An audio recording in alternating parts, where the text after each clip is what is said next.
In English class, we learned that adding a prefix before certain words can totally change their meanings. We learned prefixes such as pre, dis, ill, in, and un. Pre changes registration to pre-registration. Dis changes like to dislike.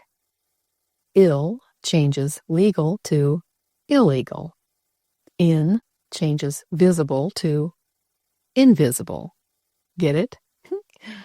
And un changes clean to unclean. But some wish that the un was invisible. In Bible lessons, we've learned that people with leprosy were known as unclean, and that others were afraid to even be near them. We've also read about unclean foods, not just because the animals get filthy from mud, but unclean as in unhealthy.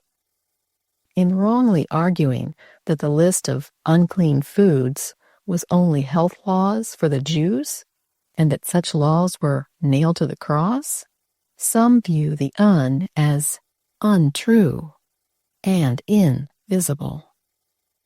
But is that so? Are unclean animals now clean simply because some people want them to be? That's like saying certain sins aren't sins simply because we don't want them to be, or that certain commandments don't need to be honored anymore simply because we like breaking them. God made it clear in Leviticus 11 that certain animals are unclean and thus should not be eaten. God never told anyone, including Peter with the sheep vision, that humans could eat anything they want without harm. The reason the unclean animals are known to harm is because they're known to be scavengers. It's bad enough when humans get nutrition secondhand through eating various clean animals. But ingesting refuse by consuming refuse-eating animals? Oh, I say we doubly refuse. Get it? Refuse. Isn't English fun? By the time I learned which animals are unclean and thus unfit for human consumption, I was already a vegetarian. So the question of eating pigs, swine, aka bacon, sausage, and pepperoni, was no longer even an issue for me. But what if it was? Would a craving for pig give me license to eat it? I hope that's a rhetorical question. God knew and still knows what he is doing with that Levitical restriction. It's for humanity's protection, not just the protection of the Jews.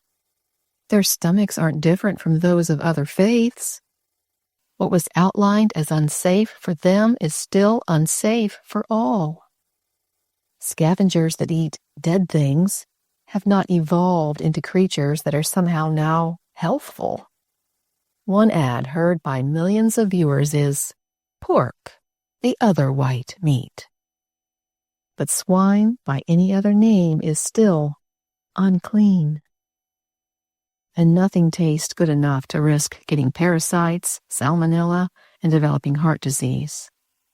When in doubt, or if it has a snout, leave it out.